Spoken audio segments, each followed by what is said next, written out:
We are moving. Yeah, we're gonna close. We're not gonna. Okay, should we?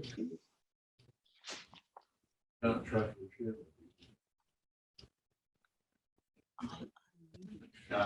Thank you. You're good. All right. Unmuted. There's a face from the past. Morning, Ed. Morning.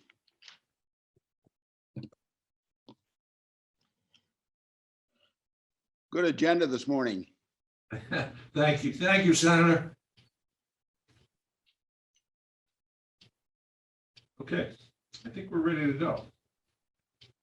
Try this new fandangled way of doing business, right? Yeah. All right, I'd like to call the regularly scheduled Board of Selectmen meeting for Monday, June 21st, 2021.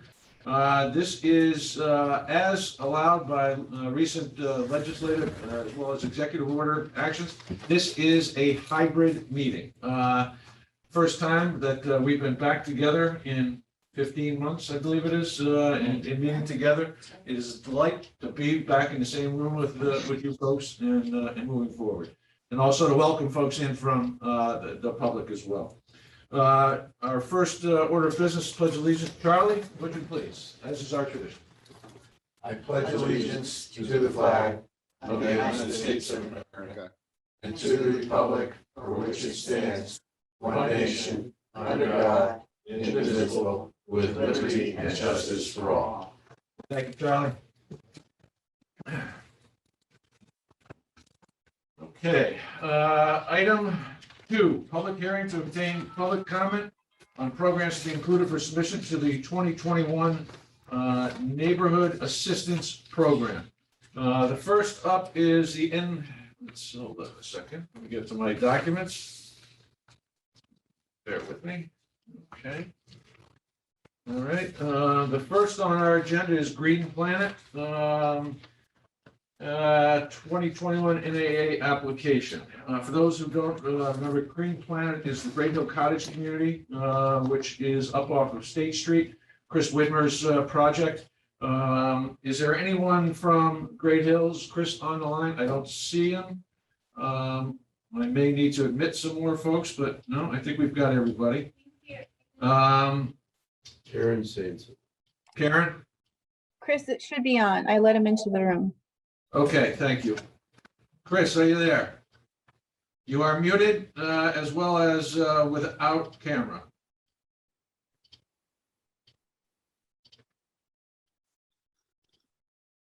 Chris, let's try again.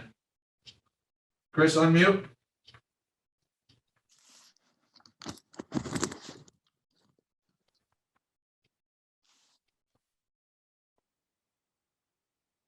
Okay, Chris may be having some technical difficulties, so we'll move back to Chris at a later point.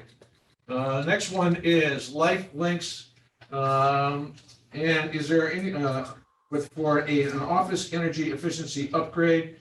The contact person listed on the document is G. Wayne Jarvis. Is there anybody from Life Links here?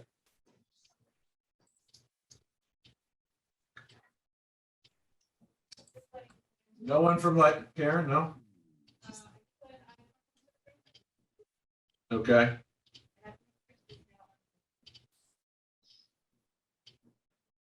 Do you put Karen through this? No, No. she might be muted. Yeah, I just went, oh. yeah, probably have Karen come on as well. So that, well, she's already in there, but I think She's in, but she doesn't use it. Okay. All right, no one from Life Links. I see Chris. They're still someone's still connecting. Okay. I do see that Chris Widmer is no longer muted, at least on my screen. Chris, can you hear us? Can you talk? Chris, we've got you. At least we can see you now. Chris. Okay. Recording in progress.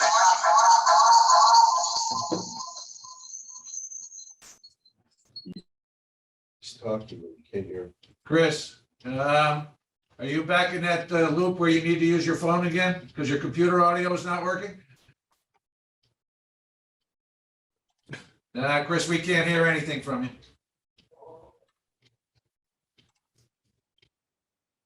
For two. How's that? That works, Chris. Chris, the floor is yours. We're reviewing the proposals for the Neighborhood Assistance Act. And Okay, so if you just want to give us a brief overview of yours. sure. Our application this year really covers the kind of unprecedented material cost increases that have occurred, yeah, I'd say in the last 6 months. For our project, it's added upwards of 40% to the cost of materials for our project. And we were fortunate in that a lot of our work had been done prior to the price increases. And so we've asked for $50,000 for each house, essentially to cover the cost of building materials and the increase in costs for building materials for each house. And that's essentially our request this year. Wonderful. Okay, Chris, thank you. Any questions? Thank you, Chris. I'm sure we'll be moving this one along as well. Thank you for your participation this morning, and even with our technical challenges of doing our first hybrid meeting. So you're the first person from the public to participate officially in a hybrid Town of Guilford meeting. Thank you. I'm honored. Thank you. And good luck with that. All right, Lifelinks. Anyone from Lifelinks? Lifelinks going once. Is it Nope. iPhone? iPhone is talking, but we're not hearing. That might have been Chris. Chris disables his. All right, hearing none, let's move on to the next one. Okay. I mean, they're basically doing some things in their office, updating their office or something, like. Yeah. Lifelinks, yeah. Water. It says office energy efficiency upgrade. It's a pretty extensive description of what they want to do that's been added, which is very helpful. Obviously seems like something they need. Mhm. Good. All right. I don't have any issues with that. You, does anyone? No. No. No appropriate. Okay. The next is Shoreline Arts Alliance. Any chance my friend Eric Dillner is on the line, or Ed, are you representing the Alliance? Yes, I'm here representing the Alliance. Eric has a family emergency. Okay. Senator, great to have you on this morning. And the funds are requested for what purposes? Just to share with anyone listening? Well, we want to go resume doing Shakespeare on the Green in Guilford. And that's an expensive project. It costs about $50,000. It's very popular, and we are going to come back to that. Probably not this year, but next year.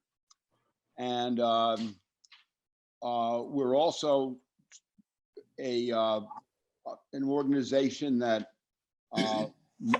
helps to manage the other arts organizations in not only Guilford, but in 24 other towns. Mostly on the shoreline. So we would, appreciate a portion of the stimulus for these purposes. Senator, I'm glad you mentioned that there are American Rescue Plan funds that are earmarked or eligible use are the arts and culture.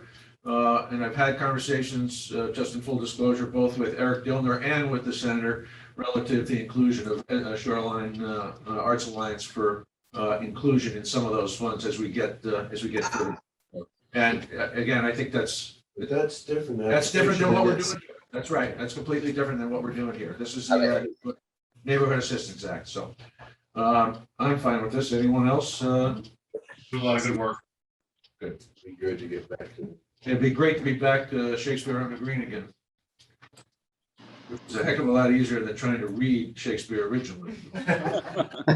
It's spoken in plain English versus Old English. Oh, my word. Okay. And our next one is expansion of the Guided Assistance Program for the Women and Family Life Center. Hello, thanks for having me today. My pleasure, Mary. How are you? Great, how are you doing? We're great, thank you. You want to just tell us a little bit about why you're requesting it? What are you going to use the funds for? Yeah, absolutely. So the Guided Assistance Program provides personalized support and referrals for women and families in crisis. The center's referral navigators work to connect participants to community resources spanning crisis services, social services, mental health, financial and legal services, and beyond. We accept anyone regardless of income and any other status. We're seeking funding so we can increase our presence, outreach, and capacity to help the residents of the shoreline towns of Connecticut and beyond to meet their immediate and long-term needs. Wonderful. Thank you. Anybody have any questions? No? Organization will go. Yes. Yep. And this organization has been a stalwart throughout the pandemic. The program that you guys stood up in conjunction with the Shoreline Foundation, Guilford Foundation rather, was absolutely spectacular. So thank you for that work. Continue to do the good work that you do. Thanks so much. Thank you. Is there anything else? We can. About to do that. Sorry. Is there anything else that anyone here wanted to talk about? My bad. No? All right. Anyone from the public wishing to ask questions or make comments on these proposed submissions for the Neighborhood Assistance Act? Okay, I don't see anybody raising their hand or jumping in. Okay. With that, anything from the board further? No. All right. Is there a motion to close the public hearing? So Is there a second? Let me try your minds. Selectman Federici? Aye. Selectman Haberda? Aye. Selectman Renner? Aye. Selectman Hoy is an aye. That motion carries. Thank you. Item 3, public forum. Is there anyone who wishes to address the board in public forum, limited to 3 minutes on any agenda item? And just for information's sake, if the three of you do not want to suffer through a full meeting here, as we will be approving the submissions, I think it's item 12 on our agenda. I don't foresee any problems with it going through. It's up to you. This is a pretty perfunctory exercise that the board does every year to move these forward based on the submissions that we receive. So the pleasure is yours as to whether or not you want to stay. Public forum, again, public forum. Can you hear me? I'm JJ Murphy, Judith Murphy, 765 Westlake Avenue in Guilford. Am I understanding that you're hearing comment on any item agenda? Is this the right time to speak? Yes, any item on the agenda. Okay, so on item 10, I just, first of all, thank you for the opportunity to speak. And I just wanted to comment that it appears that other towns in Connecticut, this is item 10, consider and take possible to set the public hearing for July 19 via Zoom to receive public comment on ordinances to amend the code of the town of Guilford, chapter 31, code of ethics, and chapter 131, article 3, wild animals. We changed it. The original date was the 19th. Sorry. Yes, feel free to address us regarding that. One correction, the public hearing, we anticipate setting it for July 6th, which it will be done in order to have it completed prior to the meeting of planning and zoning, which I believe is on the 7th. Okay, thank you for letting me know that. And so the comment I have here today is that other towns in Connecticut have adopted similar ordinances to protect people and wildlife, but with exceptions for those authorized DEEP personnel, including rehabbers. And that with nowhere to turn, If a baby raccoon or fox is found in Guilford, animal control will have to put them all down, or individual citizens may be likely to ignore the rule and take in the animals, which is risky to them and the animal. And so I just am asking for that to be taken into consideration. And thank you very much. Thank you for your comments. Anyone else wishing to address the board? Going once, going twice. Sold, 3 times. All right, item 4, approve the minutes, the July 7th, 2021 regular meeting minutes. Is there a motion? I'll second. And a second. Any comments, questions, changes? Couple What do you got? quick comments, small thing, really not a big deal, but it sort of looks like Tracy had some of her notes sort of slide through. Now maybe we can decipher that. And it's probably just as well to mention this offline. I don't want to appear correctly. Yeah. But there's a couple places where there was sort of some shorthand, I think, that was a tiny bit, maybe confusing.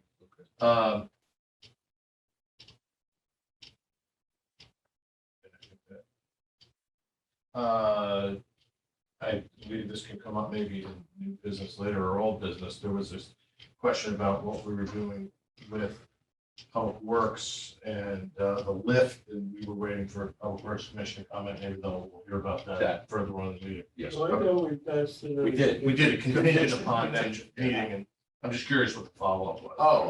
Okay, good. Tom can address that. Okay.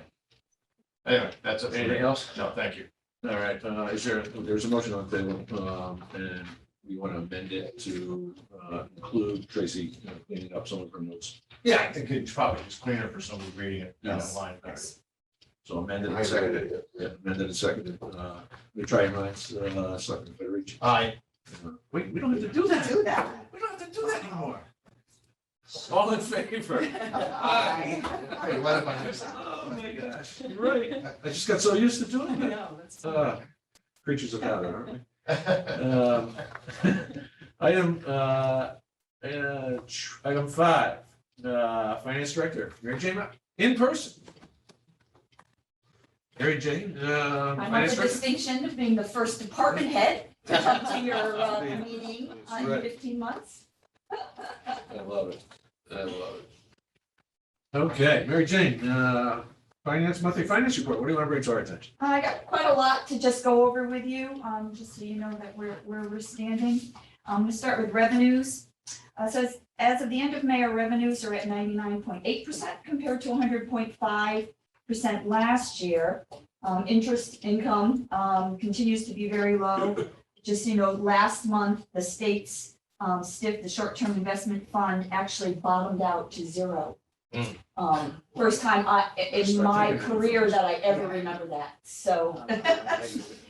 Crazy. Yeah, yep, so just another indication that it's gonna take us a while before that particular revenue line gets back to the numbers we were seeing recently. So as I projected, the tax department has met their budget for this year, with still 1 more month to go.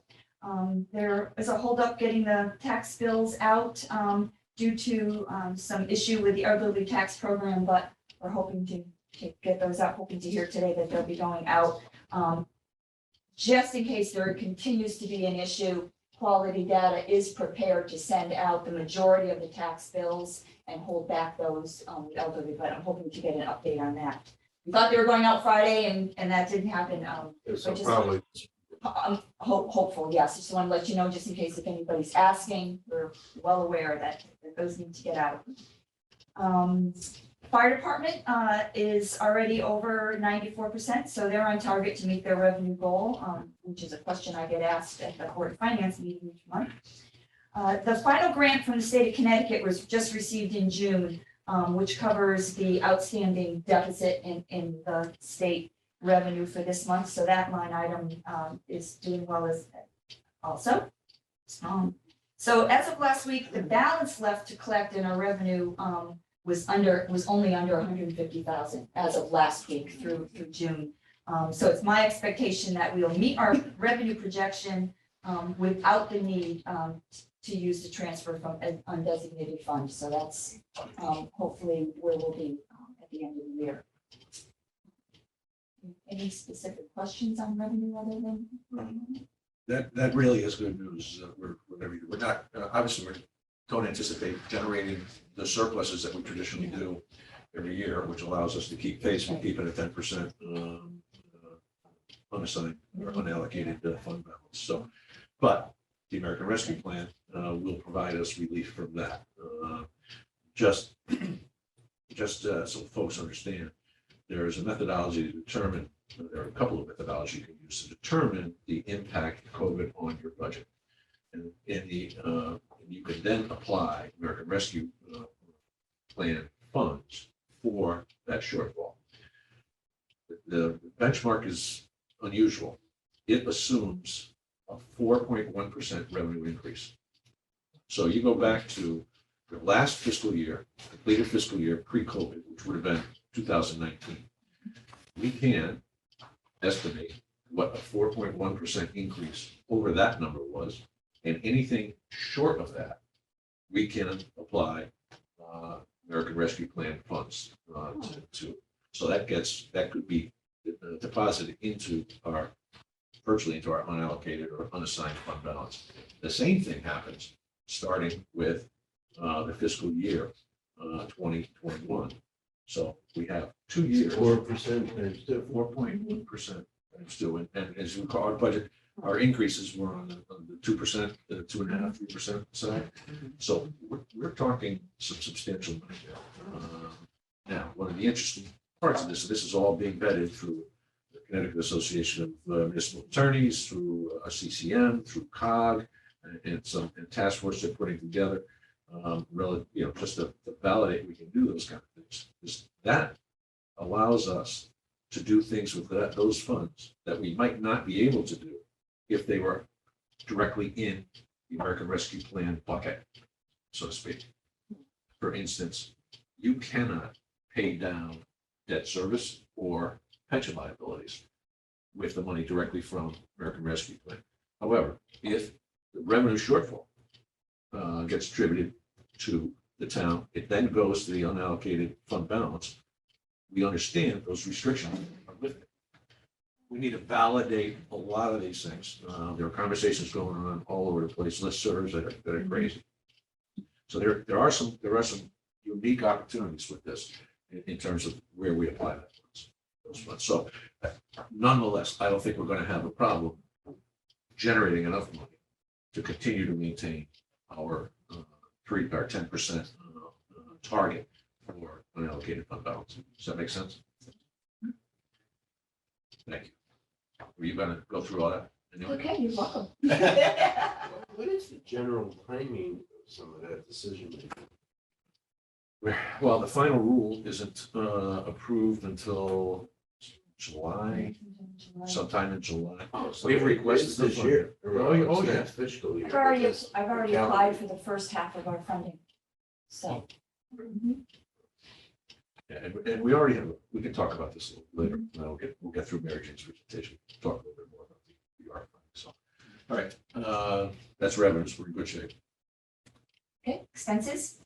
So expenses as of May 31st are at 87.8% compared to 85.8% this time last year. So I'd like to specifically address the departments that are showing over budget. Information systems is over about 13,000. However, there's more than $25,000 worth of expenditures that we have attributed to the reserve for technology account that we have money set aside. So those are items that we have approved the expenditure to use those funds. So that'll be covered. Can I ask a question? I know COVID, made us go sideways with a lot of IT stuff and get ourselves up to speed with all of these technologies. But we had talked about when we switched the Munis system to get more modules or bring the town more up to other departments more up to speed and use it. I'm assuming it's still a little bit of the backseat, but is that on the agenda? Oh, we're absolutely moving forward with that. We have the purchasing module that is already being utilized. It's not 100%, but that was put in just this year. We have Town Hall South moving forward with a whole new program. Permitting. We just signed So it. so that is continuing. Correct, yep, I just signed the Because I quote knew for with that. COVID and all of the Zoom stuff. No, they none of probably that got is, signed. none of that has been placed on hold. Okay. You know, Great. we're looking to eventually, our next goal is employee self-service. So a lot of the items that we do manually will be handled by the Does it employees. seem like the Munis system is up to speed and able to handle it?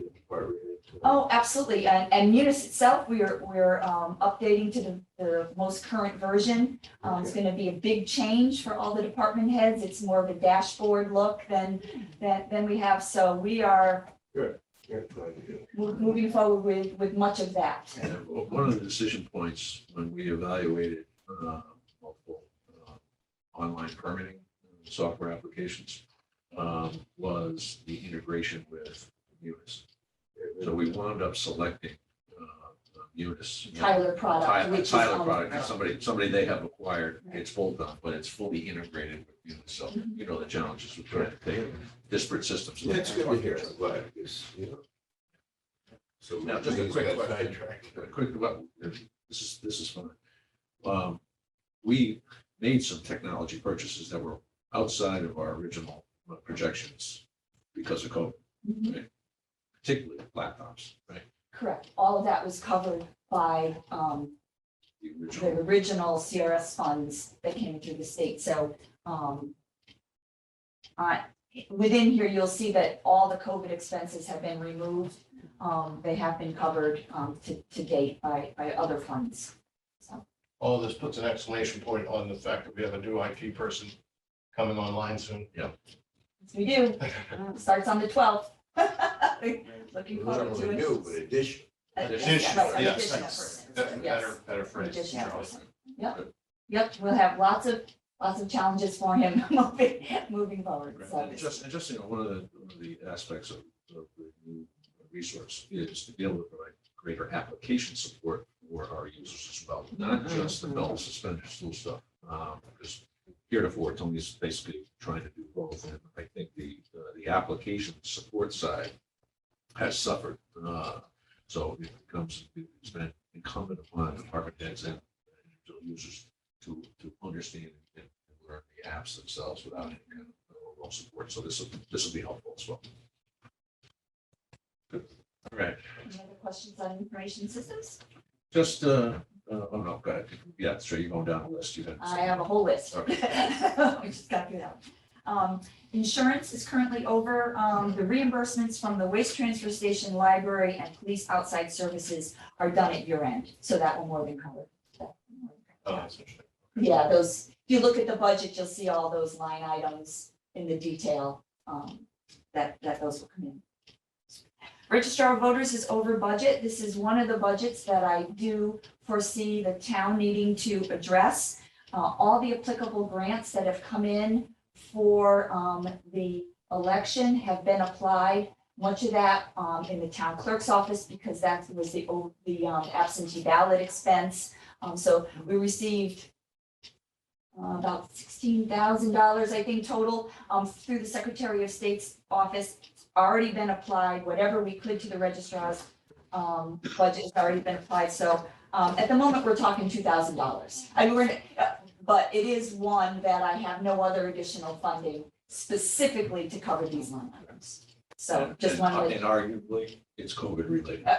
So they are. Absolutely. funds would apply to that. Yeah, absolutely. It's just specifically, I don't have one for one money to apply to that. But again, I'm at 2,000 right now, so maybe it'd be double that. The worst case at the end of the year. So, so the building department, although not over budget at this moment, will be over budget due to the need for additional help in that department, which we approved and were covered by contracted services. So these costs will also need to be covered. They are COVID related, but again, there was no direct grant. How did it work out with that one retired? I don't know if we can name him or not. Did that work out? Yes. Yes. And with building, there's, I suspect, John Sevilla, yeah. corresponding increase in revenue. There is, The yes. the expenses are up because activity's up, which Mhm. means revenue's up. So that's another area that we will, like I said, as long as you're not seeing it's over right now, we'll have an overage there.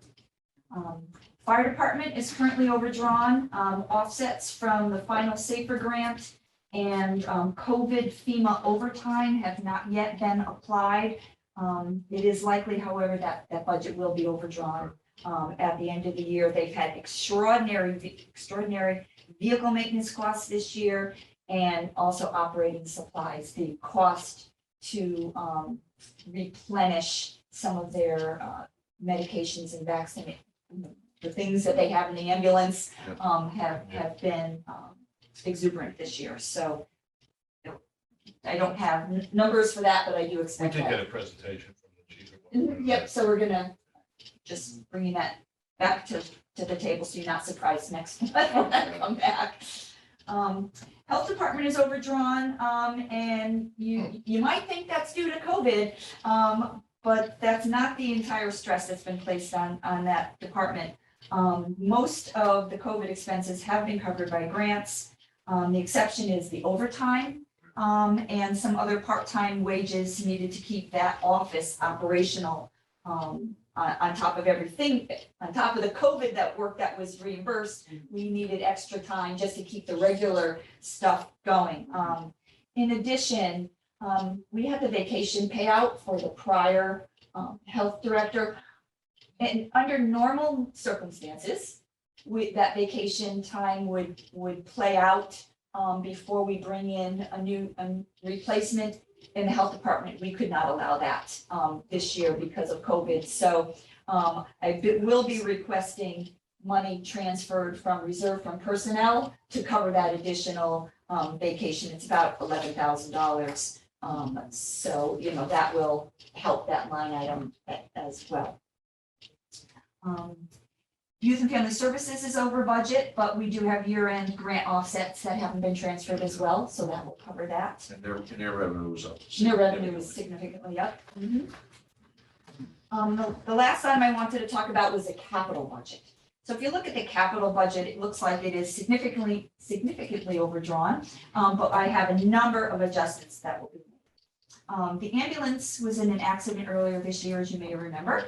A purchase order was issued for the replacement and posted to a line item with no budget.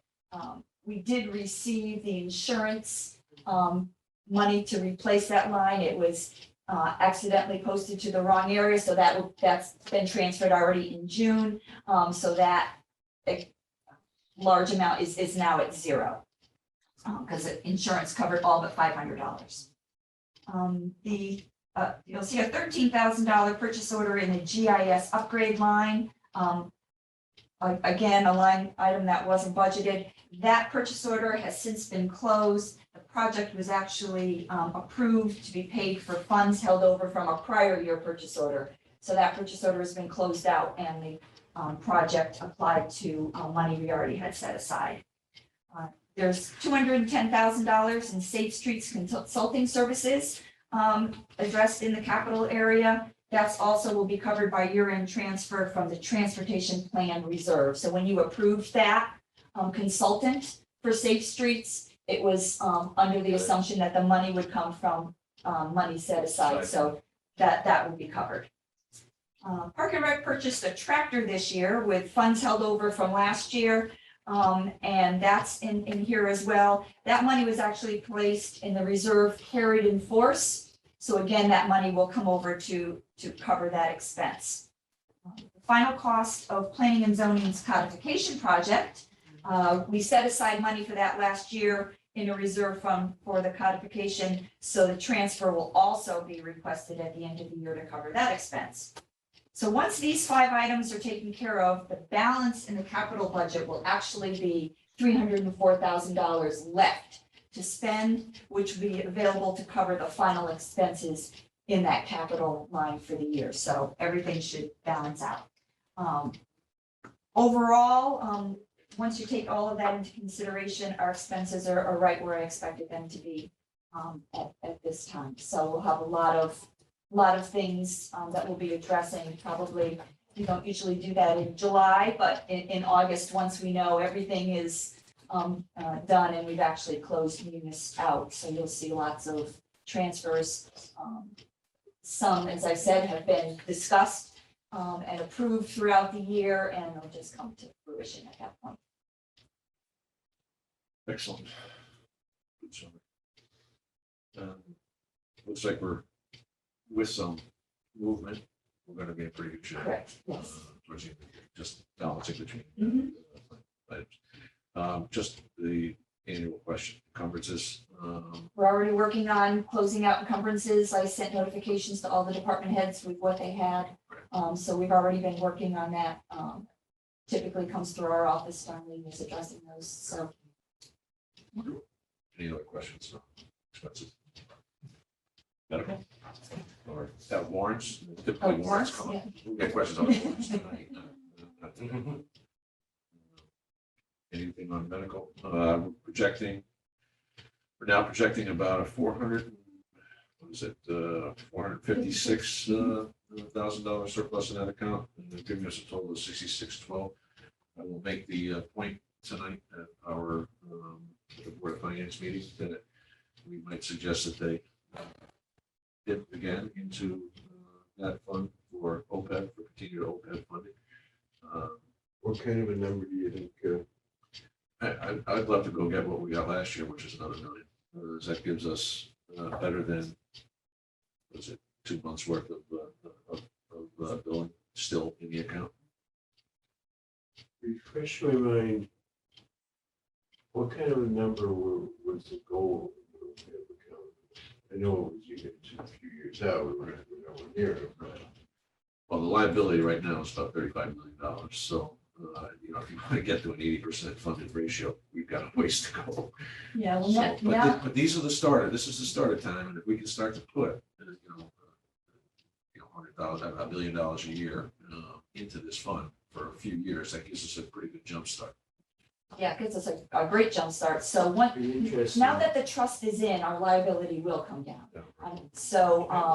Because that was one of the reasons for the trust fund, the fact that you have a plan and you're setting money aside for future lowers our liability because they take all of that into When you account. say they, that the actuary. The actuary, through the audit, yep.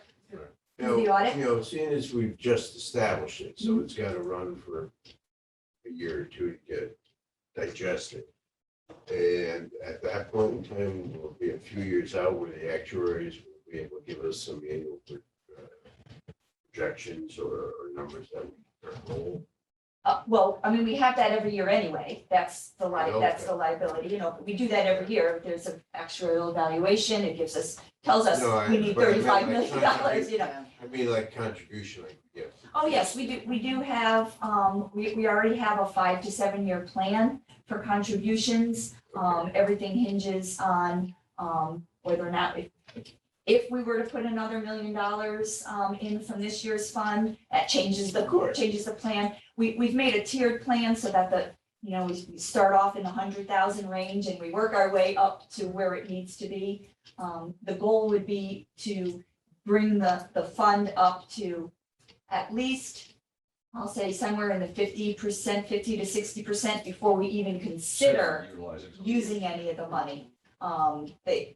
GASB allows anything over 40, but consultants and experts, say somewhere in the 50s. So it will be, depending on how quickly we're able to get there and what we're able to fund each year will make, difference. But at this point, we're just going to be putting the money aside for a number of years before we start utilizing it.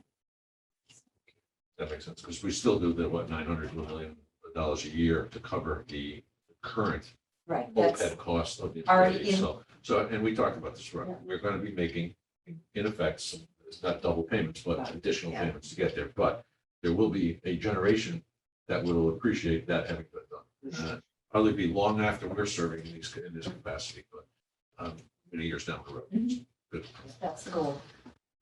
Excellent. Are there any ghosts in the closet?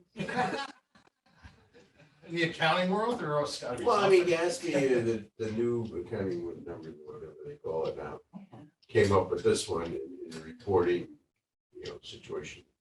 Do you foresee any others? Not really at this time, not to this magnitude, no. So there's nothing coming out of COVID that. No, COVID's not changing anything. The hot topic along these lines in commercial accounting is lease accounting. We have that, yeah, the leases is the next big GASB thing, but all it is, what it does for us is it now puts it on the forefront of our financial statements, but there's no future long-term expense other than the leases we currently have on the books. And we have small ones.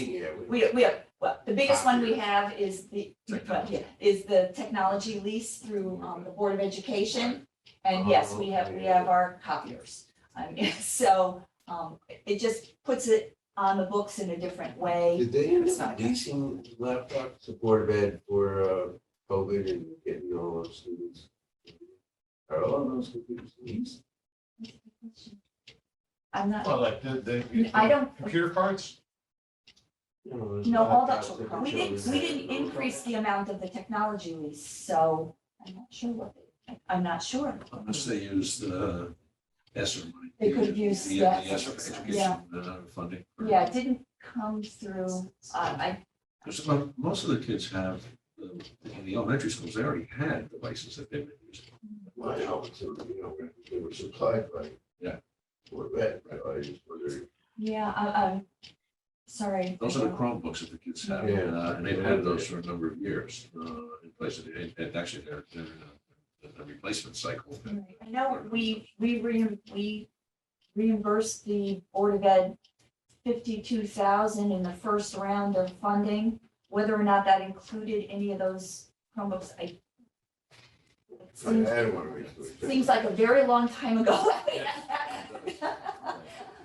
So I'm not sure. Okay. All right, anything else on the financial report? Good. Thank you, Mary Jane. So we're on to 5.2, consider take possible action to transfer $324,113 fund balance committed reevaluation to the reevaluation fund and recommend it to the Board of Finance this evening. Right, so since this is a separately budgeted fund, we had set aside, if you remember, all the money for reval. We had a $450,000 estimate of what that might be. We did award a contract for the $324,000, and that is in a special fund just for, but the expenses are in a special fund just for reval. So I'm looking to take the money out of the general fund and put it into the special fund for reval. So I have at least a zero balance at the end of the year, not a negative 324. Just a quick question. And I know Attorney Barrett is online. We have a 1% threshold on transfers in the charter, which would be what, $105 million, or whatever our budget is. So that would be a little over $1 million. Given what we talked about earlier with some of the transfers, do you foresee any issue with keeping under that $1 million? Don't answer it now. Just don't answer it now, but we'll, because that requires us to establish a town meeting or a public hearing, one of the two. Yeah, I had that in the back of my mind, so I don't think so. We have to do this anyway. This is not going into the operating budget anyway, so It's that not would going not, into the so operating what wouldn't count? Answer my own question. It's good to think it through. That's why I'm doing it outside of all the others, because it's its own thing. And just in case anybody's looking at this and didn't see any of the euro, this is not something that's coming out of nowhere. This was the entire point of this process. Park the money, have it available, and now transfer when this moment came. Exactly I right. mean, you're just executing a play that had been. Right, you guys in put that, process. right, you put that, in years past, I think we would budget so 50,000 a year in the regular budget, and then that 50 would get moved.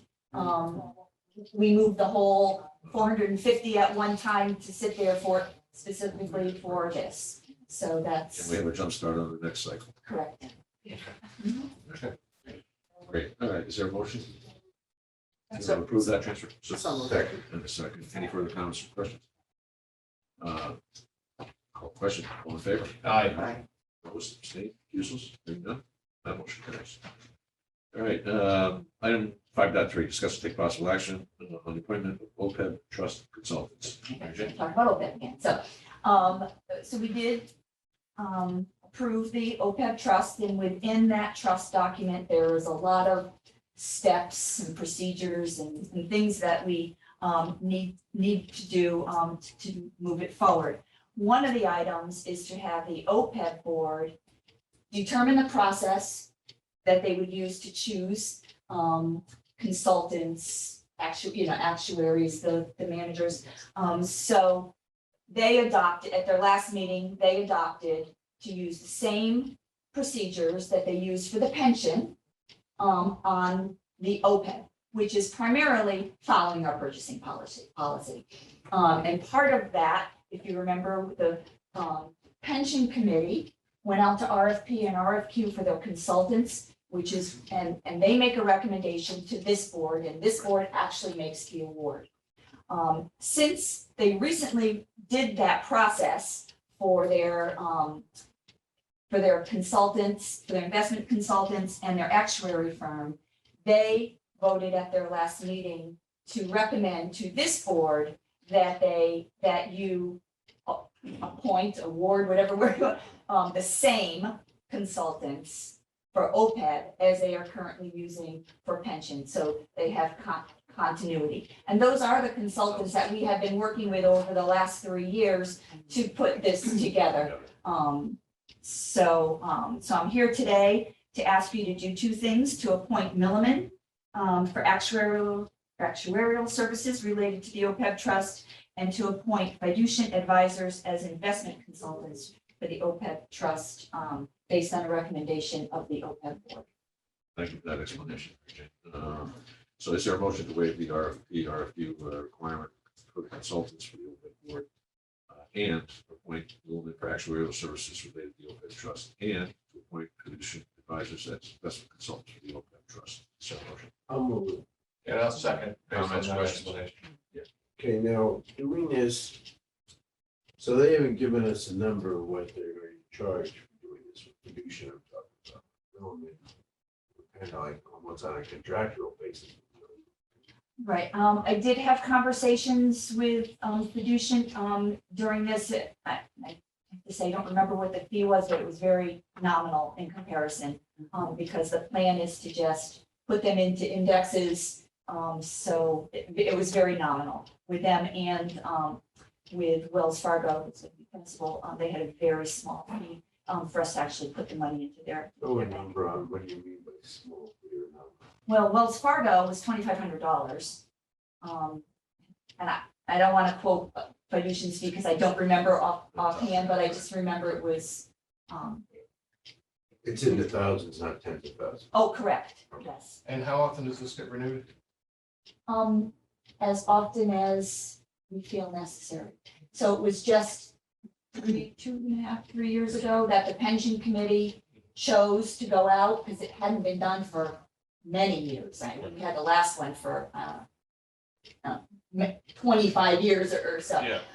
So we chose to go out and for RFP and chose different, different than. And we already have relationships with these folks as it is. Correct. It's not like we're going out. It seems like choosing They're different known. professionals for this purpose would be really grossly inefficient. Absolutely. You know. Right, because we're using the same ones, we're able to get the fees to the point. Good. Okay. Yeah. We try your minds. All in favor? Aye. Aye. Opposed, abstained, useless, hearing none, motion carries. I'm just gonna grab it. Good job. Go ahead.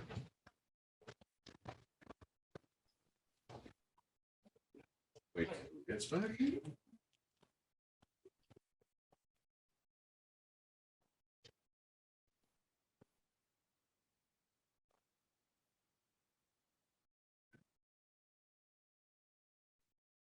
Sorry. Thank you.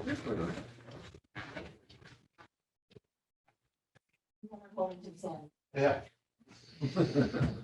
Doesn't happen often.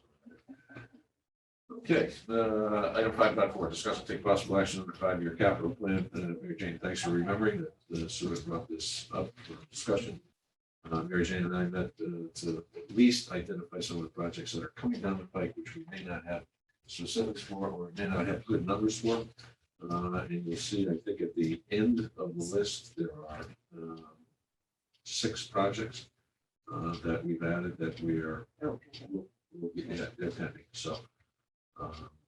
Yeah, I didn't attribute them to a particular department or, at this point, and I don't really have dollar amounts. But as a start for today's meeting, we were just trying to at least identify some of the items. I appreciate that. I think that's a great way to say it. And this would be a good place to add, to sort of inquire on the capital front. What's happening with the Church Street property next to community center? Item number 1 on It's on repurchase. Okay. We are still in discussions between engineering, my office, and historic district commission. Okay. And we may have some challenges relative to their agreement with the purpose of the project, as it relates to that building representing mid-century modern. So we're trying to work through those issues. Would it make sense to also, oh, I'm sorry. It was, so you say you're in negotiation. I mean, does there come a moment when there's a proposal put forth by the town essentially, and we have to go through the land use? We have put a couple of proposals in terms of the use of that property in front of the historic district commission, realizing they come before Everybody else. Everybody else. Okay, so that's the first hurdle, That's the first hurdle. and you're up on it. Okay, yeah, of course. So I was going to ask about the Bullard, the Baldwin's, the Bullard Drive extension or the project there. That's the one that we keep pushing down every time we do this. We push it out another year for $5 million. Would that make sense to include that as a pending as well, since Yeah, it's? probably. To move it, you mean? Yeah. It's that and the dam are the biggest individual items on here. The dam seems pretty real. Yeah, and the dam, it's my anticipation that we might be in line for some infrastructure money. So we'll work closely with our respective delegations, both in Hartford and in Washington. So the reason I didn't move any of those, Sue, and we can do it only because the engineering department brought that information to us. So that's why I have it under their, it was, they're the ones that made the request. I see. That's the only reason I left the items where they were, but I'm good if we want to move them. Okay. I don't want the engineering department to forget that they've had that in their plans, so. But it's entirely up to this board how you would like to have this presented. And so I'd agree with you on the Bullard Drive extension, that we dropped that one down, no question. And by the way, that's 750 number. It's probably been there since Charlie first sat on this board. So that makes. So those numbers may be. Do you want me to move Bullard Drive with no dollar amount the way I have the other pending ones? Think so? I think so. Okay, easily done. I mean, is that still feasible? Oh, yeah. Right after property changes or something over there? We just got the West River. It's it's the easiest access, is not the one we have an opportunity to use. So that other development didn't affect it.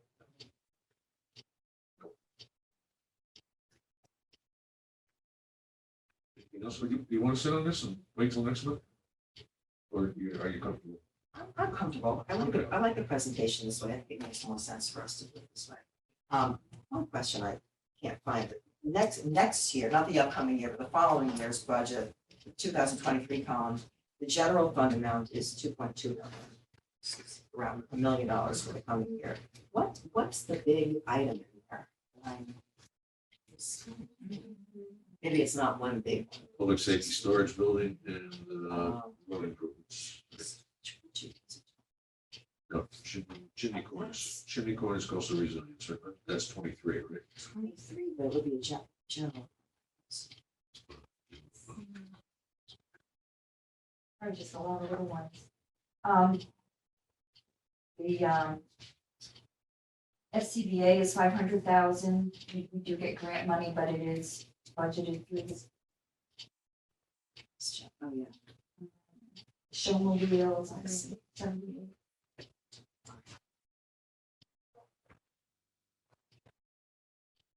You know, vehicles, sweeper.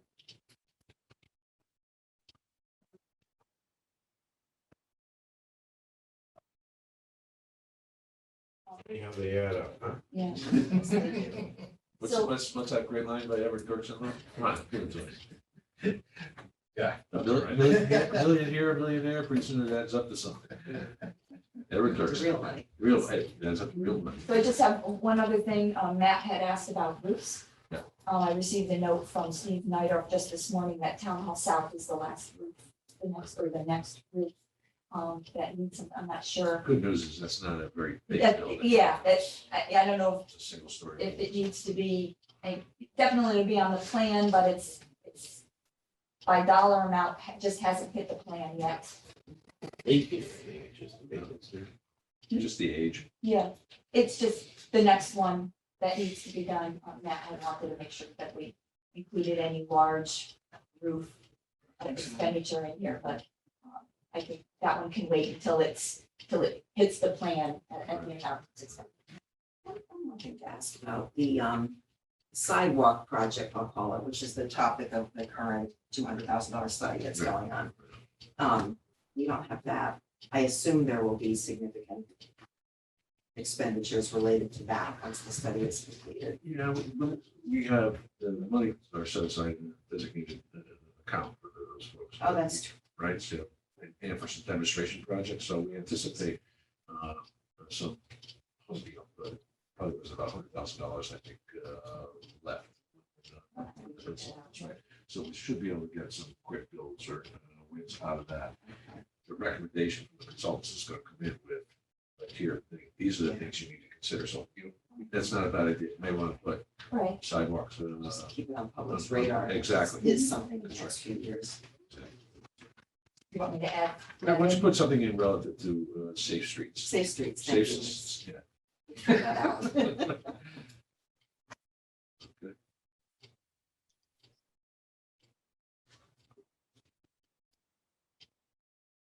And by the way, this is a document we don't necessarily have to only do once a year, right? Pull it out quarterly just to see if anything changes. Sense?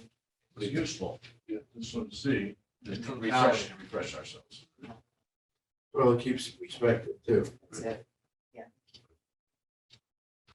Okay. All right, so I'm going to move Bullard Drive extension to the pending projects with no dollar amount and add the safe streets as well with no dollar amount to the pending projects. All right. Are we comfortable enough to actually vote and endorse the plan? Is there a motion?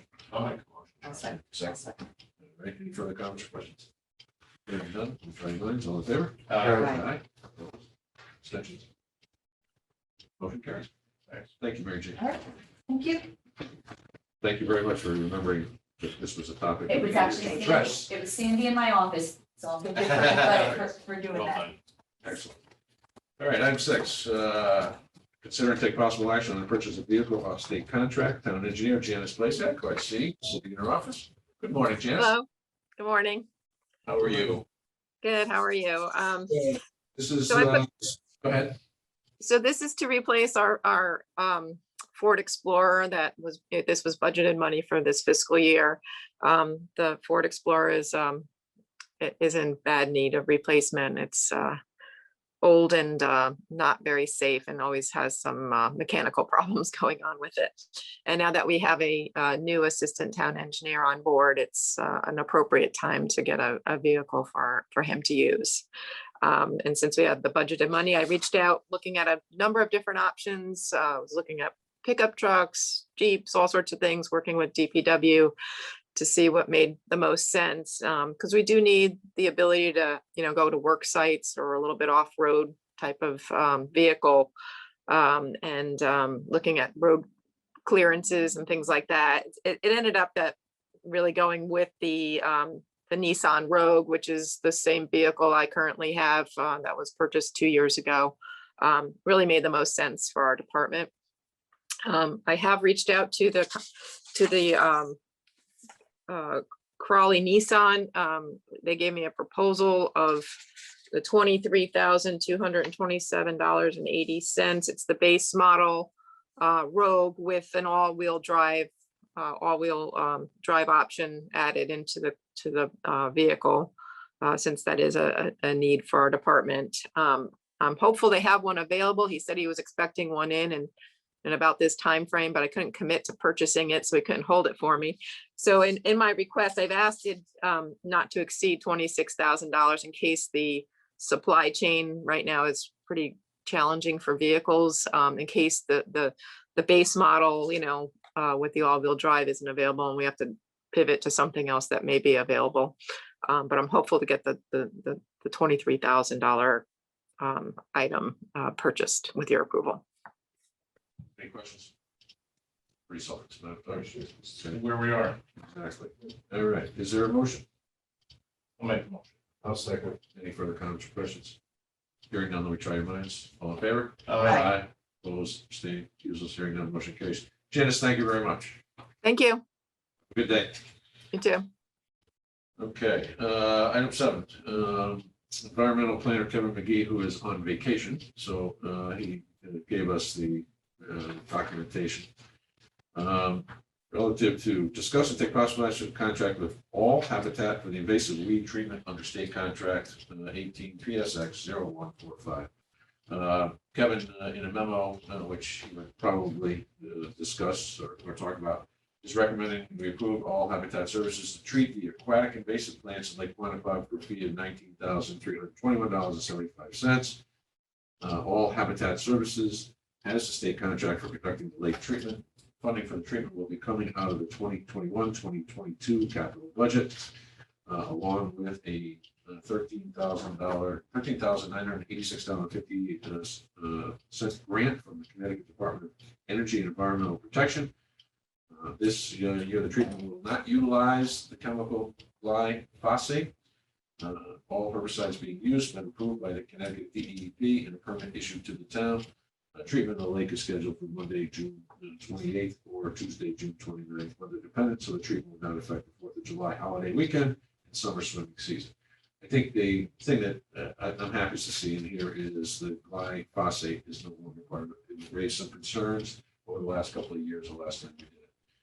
So are there any comments or questions that I might not be able to answer, but Well, it's a pretty thorough memo, and Yes. it's again, it's a process we've done many times. that's right. And with that, as you point out, that one small adjustment with the material being used is good. Got it. So That's our biggest concern. Sorry. seems like it's Yeah. a go to me. All right, is there a motion? So And a second. Second. No further discussion. Try your minds, all in favor? Aye. Aye. Opposed, abstained, recusals, hearing none, motion carries. Thank you. Item 8, Parks and Rec Director, Rick Maynard. 8.1 is consider and take possible action to approve the purchase of an F-350 truck from Gengris Ford off the state contract. Rick, good morning. Good morning. It's great to see you all together in one room. It shows we're heading toward normalcy, right? It sure is. Fantastic. We're trucking on. Oh, I know. I can always count on you. You're awake. That's a good thing. Yes, we are now. Yeah. So we have money in the 21-22 budget for purchase of a F-350 flatbed truck. They have one available now. They're holding for us pending you guys approving this. It's one, it's the color that we normally have, the green, and it's what we need, what we want. It's available. If we don't get it, they'll have to order one. And as kind of, I think Janice, and we all know, Janice just referred to it a little bit with the Rogue, that it could be 8 to 12 months before we could get one. Everything's so far backed up. So they do have one available. They're holding for us now. It would be up to state contract. I think I gave the number in the letter to you there, and the total is $47,598.10, and that's with Gengris Jungers Ford out of, I think they're up in East Hartford area. Okay.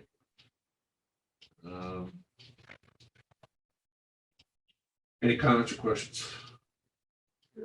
Appreciate it, boss. Yeah. Bye, Jackie, I like you. Yeah, right. And it's, we already approved it. Yeah. Good. Right. Great. Is there a motion to approve? So moved. Second. Any further comments or questions? Hearing none, let me try your minds. All in favor? Aye. Opposed? Abstentions? Recusals? None? Good. Motion carries. Thanks, Rick. Thank you. Have a great day. Take the call now. Tell them it's approved. Okay, thanks.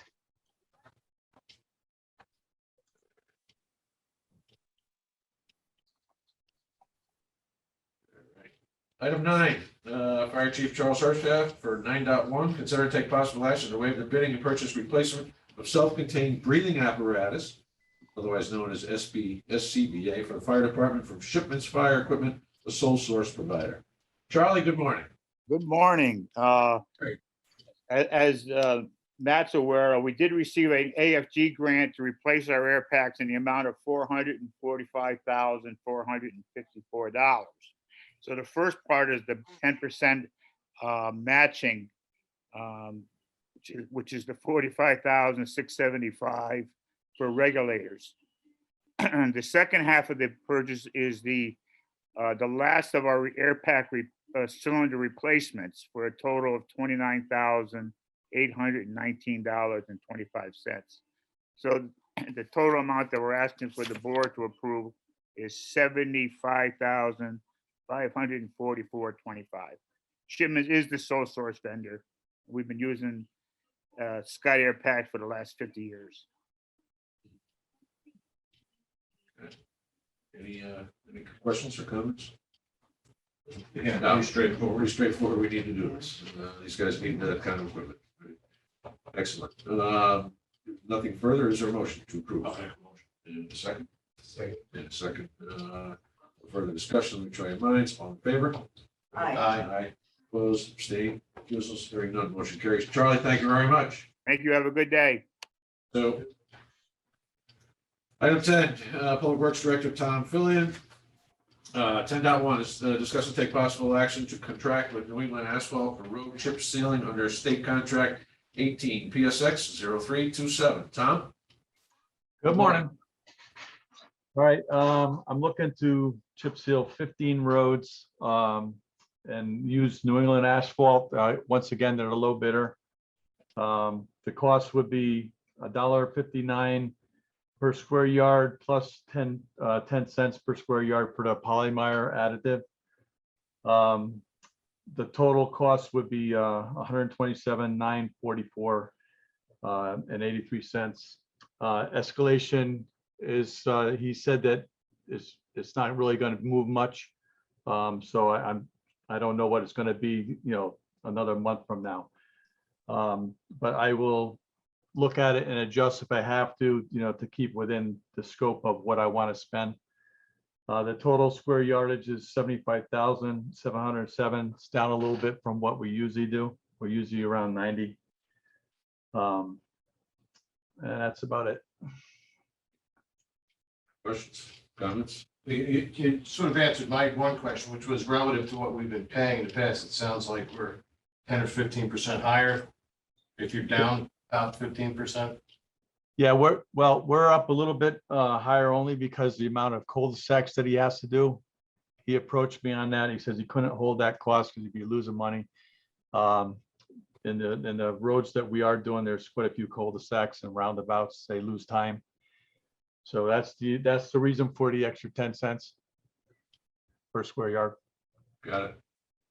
It's way below anybody else, that's for sure. And this was approved by the board, by the way, the Public Works Commission. Thank you. Good. Okay. Any further questions or comments? Is there a motion to approve? You move it in a second. Let me try your minds. All in favor? Aye. Opposed, abstained, recusals, hearing none. Motion carries. Item 10.2, consider take possible action on paving of Hart Road, Murray Lane, and Podunk Road. And the Podunk Road portion is from Orchid Drive to the town line. That's the northern section, correct, Tom? That's right, yeah. All right, these three roads are on a cycle that need to be done. Yes, they are.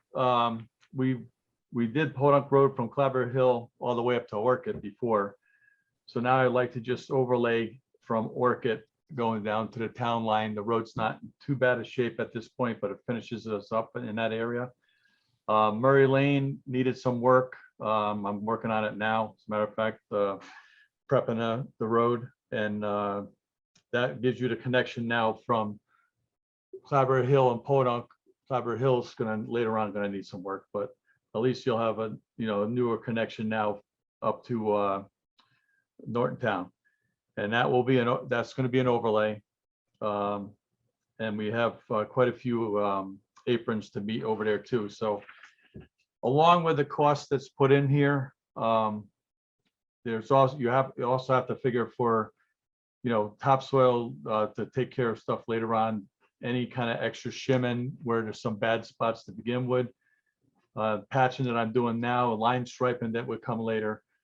So when I put these costs in, these estimates in, that Tilcon gave us these estimates, and they are the number one on the state contract. I estimate a little bit higher because I know that it's never going to be what it's what the estimates are. There's always extras, and I'm trying to make sure I figure in the extras.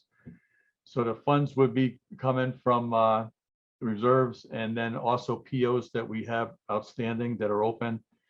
And actually the POs will add up to almost $166,000. Okay, thank you, Tom, for that explanation. Yep. Never ending process. Exactly. Just so folks know, Tom, Janice, and I sit down probably every quarter usually to discuss the road projects, and we've outlined a schedule, a prioritization of the schedule that takes us out over the next year or two. Once we clean that up into something that's a little more formal, we have to share that with everybody. We do have a lot of roads. How many miles, Tom? With these roads here, this will. No, I meant total miles in town. Oh, 186. People don't realize that. No, There's no way. They don't. So good. All right. If there's no further questions, is there a motion? I'll make a motion. In a second. Approve this. Any further discussion? Hearing none, let me try your minds. All in favor? Aye. Opposed, abstained, recusals? Hearing none, motion carries. Tom, before you leave, did you have an opportunity to talk to the commission about the lift? And remember, we approved it a couple of weeks ago? Yes, they approved it. We talked it over, and there was no beef on that whatsoever. They thought it's the best way to go. Okay. Thanks for the follow-up. Thank you, Tom. Okay, thank you. Got it. Have a good day. You got it. All right, item 11. Consider and take possible action to set public hearing for July 6th, 2021 at 8:30 a.m. via Zoom, which is going to be hybrid. So let me change that to hybrid meeting. To receive public comment on ordinances to amend the code of the town of Guilford, chapter 31, Code of Ethics, and chapter 131, Article 3, Wild Animals. Pete, are you still on the line? I am. Thank you. All right. This obviously has gotten our attention as a result of the issue with the little critters and the work Eunice DeMond does. And Pete, you just want to talk about why we're doing this? Yep. Sure. This is, just briefly, this is the wild animal ordinance. Am I right? This is what we're Yes. talking about? Yes. Okay. So, this came up during discussions in the Planning and Zoning Commission. I know they have some processes going on over there with respect to animal rescue, and this ordinance was discussed somewhat by some of the people involved. You'll hear more about it, I think, probably at the public hearing, but I think it was initially enacted in response to a rabies scare at the time. And it's rather broad. And it's being discussed now in the contract, in the context of applying it to a land use situation, which I don't think it was ever really intended for. And as we looked at it, we also saw some other issues with it. For instance, it allows the health director to add additional animals to it without, further Board of Selectmen involvement, which presents some legal issues, passing or allowing laws to change without, a full public hearing and vetting. So at any rate, we've put something together that preserves, we think, preserves the rabies protection part of this, but it allows the land use boards to make decisions with respect to actual land use cases. So that's basically the premise behind the change. Thank you, Pete. Any questions? John? I was going to comment on the mechanics of this. This might be a good candidate for something to hold in the evening and not during the regular business day because of the extent of public interest in it. One of the challenges with that is this is being timed, originally we were going to do this on the 19th, which I would have said that's fine, but we're trying to facilitate this prior to the planning and zoning meeting on the 7th. Oh. And so it's a We're gonna do public it on the hearing, 6th tonight. don't we actually have to have a meeting if we were to change something? That is our meeting. Okay, Right, so that's that's a regular- what you're saying, we can't. Okay, so in other words, we come out of public hearing, perhaps present a motion, and make a change, and once we make that, it's effective immediately? Yeah, just like we're going to approve the neighborhood projects. So the timing is challenging. Well, quite honestly, I'm surprised that we only have one person on this. I don't think it's on people's radar. It will be. It will be. 8:30 is just tricky. And really, the reality is, Pete, what does this really change? So other than it prohibits it changes the ability of the health director to make a decision. What does it actually change relative to the issue at hand with planning and zoning? Well, this potentially could, if applied right now, prohibit the actions of a licensed wildlife rehabilitator who's following the rules set out by the state. And it was never intended for that per se. Now, there may be other zoning issues that need to be dealt with. But that's really for the Planning and Zoning Commission. This as a standalone ordinance basically interferes with that process and would not allow, we could end up with conflicting results if this ordinance was enforced as is. So what the thought here to do, and I did pull in outside counsel, and we also ran it by the way, our zoning counsel, is to preserve what we think was the true intent of this, is to protect against rabies, but do a carve out so that if wildlife rehabilitation can be performed within our zoning regulations, there will not be this other ordinance that interferes with that or prohibits the activity. So I think the reason I asked him is that this actually benefits the folks who are advocating for them to do this. Got it. All right, because as it stands today, they can't. Is that correct, Pete? Yeah. Yes. Yeah. It clears the way for that process without this board or this legislative body determining an outcome. That outcome should be in the Planning and Zoning Commission. But this ordinance simply allows planning and zoning to do that. Yeah, this modification would do that. That's correct. All right, so what do we need? And Charlie, I should say, they, you know, they have that authority. It's just that with this ordinance, now we have a separate authority to, you know, inflict the provisions of this ordinance on them. And so we could very well be headed for a conflict between town ordinance and a zoning process. So that's what we're avoiding here. Makes sense. And if I could just ask, what's the purpose of the amendment to the ethics? Or is it just taking advantage of the fact we're gonna have a hearing and you're gonna clean up something else? Yeah, if you, the ethics is unrelated, obviously, but that came as a recommendation from the Board of Ethics, just to address the appearance of impropriety. Okay with that? Yeah. Yeah, that was a bipartisan recommendation from the ethics commission. Since you're having a hearing, you're just gonna get this change. Exactly. Good. We'll pull it all in together. All right. Anything further? We good? Is there a motion to set the public hearing? I'll move it. And a second? Second. Any further discussion? Hearing none. We try your minds. All in favor? Aye. Opposed, abstained, recusals. Hearing none, motion carries. Item 12, discuss and take possible action on programs to be submitted for the 2020 Neighborhood Assistance Act program as a result of the earlier public hearing. Is there a motion to submit the 4 Neighborhood Assistance Act requests that were presented to us earlier today? I'll move that. And a second? Second.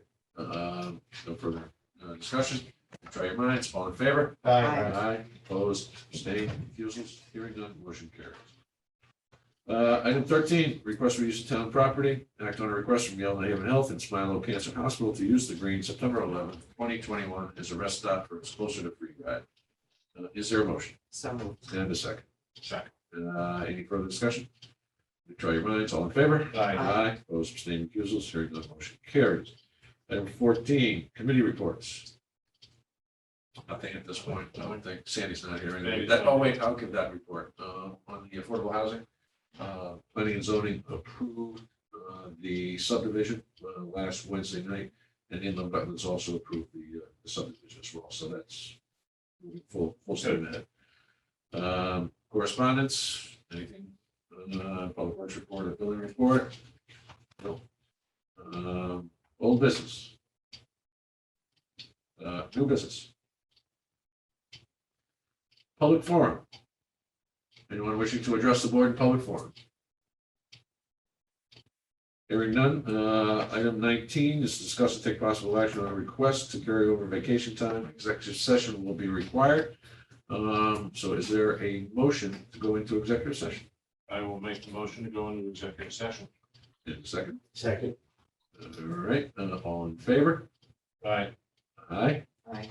Opposed, abstaining, recusals, hearing none, motion carries. Senator, thank you for joining us today. I can't tell you how much more efficient you are than the state senate. Nor do you have to. You're great. Thank you, Senator. What a good meeting. They're usually like this. This is a great board that's been together for 3.5 years now. And I think you can see we enjoy working with each other, so. Yep. Thank you. All right, I got it.